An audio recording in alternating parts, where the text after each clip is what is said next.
പള്ളിപിടുത്തക്കാർ വീണ്ടും ഇറങ്ങി. ലോക്സഭാ തെരഞ്ഞെടുപ്പിന് ശേഷം പിണറായിയുടെ അടിത്തറ ഇളകി തുടങ്ങി എന്ന് മനസ്സിലാക്കി തുടങ്ങിയപ്പോൾ ഓർത്തഡോക്സ് വിഭാഗത്തിലെ ആർത്തിമൂത്ത നേതൃത്വം ചെറിയൊരു ഇടവേളയ്ക്ക് ശേഷം പതുക്കെ പള്ളിപിടുത്തവുമായി രംഗത്തിറങ്ങിയിരിക്കുകയാണ്. പതിറ്റാണ്ടുകൾ നീണ്ട ചതിവിലൂടെയും വഞ്ചനയിലൂടെയും വളഞ്ഞ വഴികളിലൂടെ കോടതിയെ തെറ്റിദ്ധരിപ്പിച്ച് സുപ്രീം കോടതിയിൽ നിന്നും ഓർത്തഡോക്സ് പക്ഷത്തെ കളങ്കിതരായ ചില കുബുദ്ധുകൾ ഒരു ഉത്തരവ് സമ്പാദിച്ചിരുന്നു. 2017 ജൂലൈ 3 ആയിരുന്നു ഇന്ത്യൻ നീതിപീഠത്തിനേറ്റ കളങ്കമായി ചരിത്രം രേഖപ്പെടുത്തുവാൻ പോകുന്ന ആ ദുർവിധി ഉണ്ടായത്. KS Varghese versus saint Peter's and saint Paul's Syrian orthodox church പാർട്ടികളായ കേസിൽ ജസ്റ്റിസ് അരുൺ മിശ്രയാണ് ആ വിധി പുറപ്പെടുവിച്ചത്. മിശ്രയും ഇന്ന് പദവിയിലില്ല. ആ വിധി സമ്പാദിച്ച തീവെട്ടുകളും ജീവനോടെ ഇന്ന് ഈ ഭൂമിയിലേ ഇല്ല. ഈ ദുർവിധിയുടെ ചുവടുപിടിച്ചാണ് യാക്കോബായ സഭ എന്നൊരു സഭയേ ഇല്ലെന്നും മലങ്കര സഭ എന്ന് ഓർത്തഡോക്സ് പക്ഷം അവകാശപ്പെടുന്ന ആ പക്ഷം മാത്രമേ ഇവിടെ ഉള്ളൂ എന്നും 1934 അവർ ഉണ്ടാക്കിയതെന്ന് പറയപ്പെടുന്ന സഭാ ഭരണഘടന അനുസരിച്ച് വേണം ഭരിക്കപ്പെടേണ്ടത് എന്ന് അവർ അവകാശപ്പെടുന്നത്. മാതൃസഭയായ അന്ത്യോക്യൻ പിതാക്കന്മാരുണ്ടാക്കിയ അവരുടെ സുറിയാനിയും തക്സയും ആരാധനാക്രമവും വേഷവിധാനങ്ങളും എന്തിനു പേരുകൾ പോലും അടിച്ചുമാറ്റിയ കൂട്ടരാണ് മാതൃസഭയായ യാക്കോബായ സഭ എന്നൊരു സഭ ഇല്ല എന്ന് കോടതിയിൽ പറഞ്ഞു കളഞ്ഞത്. 6 ലക്ഷത്തിലധികം വിശ്വാസികൾ ഇന്നും യാക്കോബായ സഭയ്ക്കൊപ്പമുണ്ട്. കേരളത്തിലെ ചില മണ്ഡലങ്ങളിൽ സ്ഥാനാർത്ഥികളുടെ ജയപരാജയം പോലും നിശ്ചയിക്കുവാൻ അവർക്ക് തക്ക ആൾബലമുണ്ട്. ഈ വിശ്വാസികൾ ഉണ്ടാക്കിയ പള്ളികളും സ്ഥാവര ജംഗമ വസ്തുക്കളും പിടിച്ചുപറിച്ചു തരണമെന്നാവശ്യപ്പെട്ടാണ് ഓർത്തഡോക്സ് പക്ഷത്തെ ആർത്തിമൂത്ത സഭാ നേതൃത്വം വീണ്ടും കോടതിയെ സമീപിച്ചത്. മാതൃസഭ എന്ന യാഥാർത്ഥ്യവും 6 ലക്ഷത്തിലധികം വരുന്ന വിശ്വാസികൾ എന്ന പരമാർത്ഥവും നൂറ്റാണ്ടുകളായി അവർ തുടർന്നു വന്നിരുന്ന അവരുടെ പൈതൃകവും വിശ്വാസവും അവരുടെ കഠിനാധ്വാനം കൊണ്ടുണ്ടാക്കിയ പള്ളികളും സ്വത്തുക്കളും ഒന്നും കണക്കിലെടുക്കാതെ ഓർത്തഡോക്സ് യാക്കോബായ പള്ളി തർക്കത്തിൽ പുറപ്പെടുവിച്ച ജൂലൈ 3, 2017 അന്തിമവിധി എന്ന് വിശേഷിപ്പിച്ച് പുറപ്പെടുവിച്ച ആ വിധി ഒരു അന്തിമവിധിയായിരുന്നില്ല. ആയിരക്കണക്കിന് പ്രശ്നങ്ങളുടെ തുടക്കം കുറിക്കുന്ന, രണ്ടു വിഭാഗങ്ങൾ തമ്മിൽ ഒരിക്കലും അനുരഞ്ജനത്തിന് സാധ്യതയില്ലാത്ത തരത്തിലുള്ള സഹോദരങ്ങളെ ബദ്ധശത്രുക്കളാക്കി മാറ്റുന്ന, രാജ്യത്തെ കോടതി മുറികൾ വ്യവഹാരം കൊണ്ട് നിറയ്ക്കുന്ന, രാജ്യത്ത് ഏറ്റവും വലിയ ലോ ആൻഡ് ഓർഡർ പ്രശ്നങ്ങൾ സൃഷ്ടിക്കുന്ന, ശതകോടികളുടെ തട്ടിപ്പും ചൂഷണവും കൈക്കൂലിയും മറിയുന്ന, അനേകം പേരുടെ ജീവൻ തന്നെ എടുക്കാൻ പറ്റുന്ന ഒരു പ്രശ്നമായി മാറുന്ന ഒരു ദുർവിധിയാകുകയായിരുന്നു സത്യത്തിൽ 2017 ജൂലൈ 3 വിധി. ഈ അബദ്ധജടിലമായ വിധിയെ ഇന്ത്യൻ ജുഡീഷ്യൽ സംവിധാനം പഠനവിധേയമാക്കണം. ഇതൊരു കേസ് സ്റ്റഡിയാണ്. ഇത്തരം വിഷയങ്ങളിൽ എങ്ങനെ ഒരു വിധി പുറപ്പെടുവിക്കരുത് എന്നതിന്. രണ്ട് സഹോദര വിഭാഗങ്ങൾ തമ്മിലുള്ള തർക്കത്തിന് സുപ്രീം കോടതിയെ സമീപിക്കുമ്പോൾ അന്തിമ വിധി ഇനി ഇതിലൊരു പുനഃപരിശോധന ആവശ്യമില്ല എന്ന് പറഞ്ഞ് ഒരു വിധി പ്രസ്താവിക്കുന്നു. ആ അന്തിമ വിധിയോടെ അതുവരെയുണ്ടായിരുന്ന സമാധാനാന്തരീക്ഷം പോലും തകരുക, പ്രശ്നങ്ങൾ കൂടുതൽ സങ്കീർണമാകുക. പുനഃപരിശോധിക്കപ്പെടേണ്ടതല്ലേ ഈ അവസ്ഥ? എന്തുകൊണ്ടാണ് കോടതികൾ ആവർത്തിച്ച് ആവശ്യപ്പെട്ടിട്ടും നൂറുകണക്കിന് കണ്ടംപ്റ്റുകൾ ഫയൽ ചെയ്യപ്പെട്ടിട്ടും ആ വിധിയൊന്നും നടപ്പിലാക്കുവാൻ സാധിക്കാത്തത്? 2017 മുതൽ കഴിഞ്ഞ 7 വർഷമായി ആ സുപ്രീം കോടതി പുറപ്പെടുവിച്ച വിധിയും ചുരുട്ടി കക്ഷത്തിൽ വെച്ച് നടക്കുകയാണ് ഓർത്തഡോക്സ് സഭ. സർക്കാരിന് പോലും എന്തുകൊണ്ടാണ് ആ വിധി നടപ്പിലാക്കുവാൻ സാധിക്കാത്തത്? അടിച്ചൊതുക്കുവാൻ 10 or 100 പേരല്ല, ലക്ഷക്കണക്കിന് വിശ്വാസികളാണ് ജീവൻ പോലും കളയാൻ തയ്യാറായി നിൽക്കുന്നത്. അവർ ഒരു ജനാധിപത്യ രാജ്യത്തിലാണ് ജീവിക്കുന്നത്. രാജ്യത്തിന്റെ ഭരണഘടന അവരുടെ വിശ്വാസത്തിന് എതിരല്ല. അവർ അവരുടെ വിശ്വാസം, പാരമ്പര്യം കാക്കുവാൻ എന്തും ചെയ്യും. ഏത് സർക്കാർ വന്നാലും അവർക്ക് വിധി നടപ്പിലാക്കുവാൻ പരിമിതികൾ ഉണ്ടാവും. അവർക്കും ഇത്രയും വലിയ ഒരു വിഭാഗത്തെ കണ്ടില്ല എന്ന് നടിക്കുവാൻ പറ്റുകയില്ല. പള്ളികളും സ്വത്തുക്കളും പിടിച്ചുപറിച്ച് വൈദികരെയും ആട്ടി ഓടിച്ചു കഴിഞ്ഞാൽ വിശ്വാസികളെല്ലാം ഓർത്തഡോക്സ് പക്ഷത്തിന്റെ കൂട്ടിൽ തനിയെ ചെന്ന് കയറുമെന്നാണ് ഇവർ കരുതിയത്. എന്നാൽ അവിടെയാണ് ഇവർക്ക് തെറ്റിയത്. പള്ളികളെല്ലാം പോയിട്ടും സർവ്വതും നഷ്ടപ്പെട്ടിട്ടും കേസുകളിൽ പ്രതികളായിട്ടും അവർ അവരുടെ വിശ്വാസത്തെയും പാരമ്പര്യത്തെയും കൈവിട്ടില്ല. അവരുടെ സഭാ നേതൃത്വത്തിനൊപ്പം വിശ്വാസികൾ ഉറച്ചു നിന്നു. അവർ ടാർപോളിനുകൾ കെട്ടി താൽക്കാലിക ആരാധനാലയങ്ങൾ ഉണ്ടാക്കി. തെരുവുകളിൽ നിന്ന് പോലും പ്രാർത്ഥിച്ചു.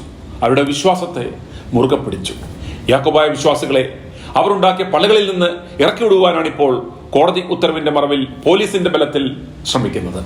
പിണറായിയും അക്ഷരാർത്ഥത്തിൽ യാക്കോബായ സഭാ വിശ്വാസികളെ വഞ്ചിക്കുകയായിരുന്നു. ചർച്ച് ബില്ല് പാസ്സാക്കുമെന്ന് വാക്കു നൽകിയെങ്കിലും ഇതുവരെ പാലിച്ചില്ല. അതുകൊണ്ടാണ് വീണ്ടും പള്ളിപിടുത്തക്കാർ സജീവമായത്. തൃശൂർ ഭദ്രാസനത്തിലെ ചെറുകുന്നം, മംഗലം ഡാം, എരിക്കുംചിറ പള്ളികളും അങ്കമാലി ഭദ്രാസനത്തിലെ പുളിന്താനം, ഓടക്കാലി, മഴുവന്നൂർ പള്ളികളും ഉടൻ പിടിച്ചു നൽകണം എന്നാവശ്യപ്പെട്ടാണ് ഓർത്തഡോക്സ് പക്ഷം വീണ്ടും കോടതിയെ സമീപിച്ചത്. എന്നാൽ ഈ 6 പള്ളികൾ ഏറ്റെടുത്ത് ഓർത്തഡോക്സ് വിഭാഗത്തിന് നൽകുന്നത് സ്റ്റേ ചെയ്യണമെന്ന യാക്കോബായ വിഭാഗത്തിന്റെ ആവശ്യം ഹൈക്കോടതി നിരസിച്ചു. കാരണം സുപ്രീം കോടതി ഉത്തരവ് നടപ്പിലാക്കുവാൻ ഏവർക്കും ബാധ്യതയുണ്ടെന്നാണ് ഡിവിഷൻ ബെഞ്ച് വ്യക്തമാക്കിയത്. സുപ്രീം കോടതി വിധി നടപ്പിലാക്കണമെന്ന് ജസ്റ്റിസ് ദേവൻ രാമചന്ദ്രനും സർക്കാരിന് നേരത്തെ കർശന നിർദ്ദേശം നൽകിയിരുന്നു. സുപ്രീം കോടതിയുടെ അന്തിമ വിധിയുള്ളപ്പോൾ അവർക്ക് അങ്ങനെയല്ലേ വിധി പ്രസ്താവിക്കുവാൻ സാധിക്കൂ. കോതമംഗലം പുളിന്താനം സെയിന്റ് ജോൺസ് പള്ളിയിൽ വിധി നടപ്പിലാക്കാൻ കഴിഞ്ഞ ദിവസം പോലീസ് എത്തിയപ്പോൾ ഉണ്ടായ ആ രംഗങ്ങൾ കാണുക. എന്നാൽ വിശ്വാസികളുടെ ശക്തമായ എതിർപ്പിനെ തുടർന്ന് പോലീസ് തിരികെ പോയി.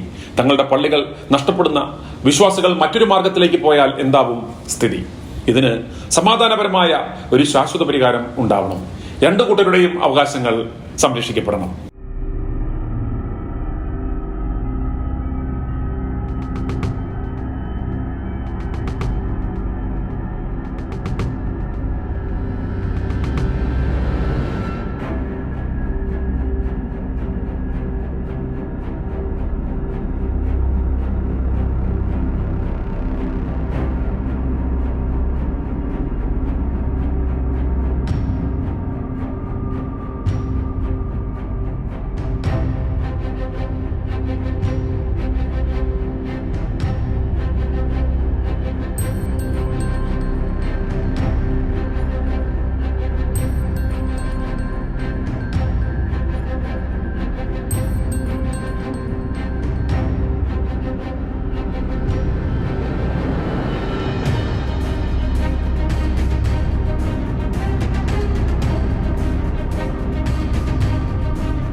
സഹോദര സഭയുടെ പള്ളി പിടിച്ചു പറിക്കുവാൻ പോകുന്ന ഓർത്തഡോക്സ് സഭാ നേതൃത്വത്തോടാണ് ഈ ചോദ്യം.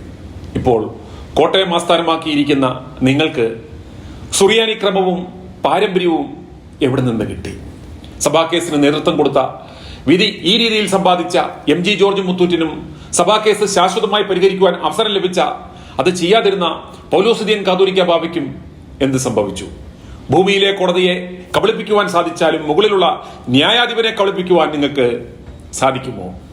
അങ്ങനെ ഒരു ന്യായാധിപൻ മുകളിലുണ്ട് എന്ന് നിങ്ങൾ വിശ്വസിക്കുന്നുണ്ടോ? ഓർത്തഡോക്സ് സഭയുടെ വിശ്വാസികൾക്ക് ആരാധിക്കുവാൻ പള്ളികൾ പോരാത്തത് കൊണ്ടാണോ സഹോദരങ്ങൾ ഉണ്ടാക്കിയ പള്ളികൾ പിടിച്ചുപറിക്കുവാൻ ഇറങ്ങുന്നത്? ഓർത്തഡോക്സ് വിശ്വാസികൾ പോലും ഈ പിടിച്ചുപറിയെ ന്യായീകരിക്കുമോ? യാക്കോബായ സുറിയാനി സഭയുടെ പള്ളികളെല്ലാം പിടിച്ചുപറിച്ചു കഴിഞ്ഞാൽ നിങ്ങൾക്ക് സമാധാനം ഉണ്ടാകുമോ? പള്ളികൾ പിടിച്ചുപറിക്കുവാൻ തെരുവിൽ കിടന്നടിക്കുന്ന, മൃതദേഹം പോലും വെച്ച് തെരുവിൽ വില പറയുന്ന നിങ്ങൾക്ക് എന്ത് ക്രൈസ്തവ സാക്ഷ്യമാണ് ഉള്ളത്? ഇത് ഞാൻ ചോദിക്കുന്ന ചോദ്യമല്ല.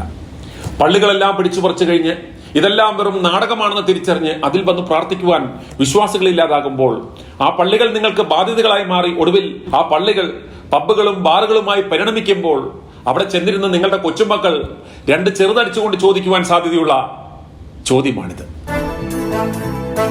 i2i News, an eye for truth. i2i News subscribe ചെയ്തിട്ടില്ലാത്തവർ ഇപ്പോൾ തന്നെ സബ്സ്ക്രൈബ് ചെയ്യുക. നോട്ടിഫിക്കേഷൻ ലഭിക്കുവാൻ ബെൽ ബട്ടണും അമർത്തുക.